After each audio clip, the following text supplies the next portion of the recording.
After an earthquake, search and rescue teams rush in to find buried victims.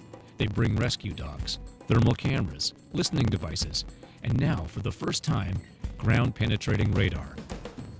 The unique properties of radar make it an effective tool in the rescuer's arsenal to look for living victims. Success on 4 continents has shown that the LifeLocator can safely detect living humans beneath piles of building rubble destroyed by earthquakes, hurricanes, and other catastrophic failures. There are many advantages to using ground-penetrating radar, or GPR for short. GPR does not get tired, it does not need silence, and it does not rely on visual detection. LifeLocator looks specifically for life via breathing or motion, and then reports the distance to the victim within seconds for teams to start the rescue. In search and rescue events, time is always critical. Since the key is to know where to dig, it is vital to know where not to dig. One of the big advantages of GPR is its ability to determine with a high probability where not to dig for living victims and when to move to the next location. Its low-frequency radar penetration permits detection of faint chest wall motion through several meters of debris. Similar to sonar echolocation, all radars send out a signal and wait for an echo. What makes this technique different is that we filter out all stationary echoes.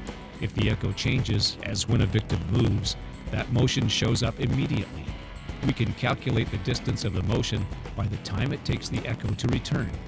If the victim is motionless but breathing, even the tiny motion of the chest can be detected using special image processing techniques to positively identify the presence of breathing. Depending on the faintness of the breathing, this may take a minute or two to be certain.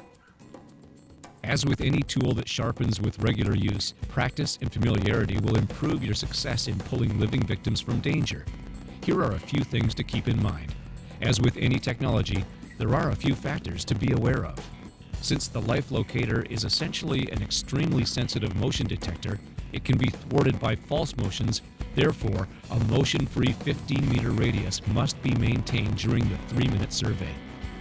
Secondly, small children of very shallow breathing will reduce the signal and detection success. In addition, differences in site conditions, including material conductivity and air pocket sizes, also matter.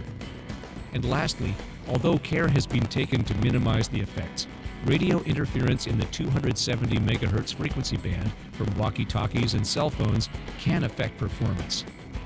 While any technology is never 100% accurate in every situation, experienced use will optimize performance.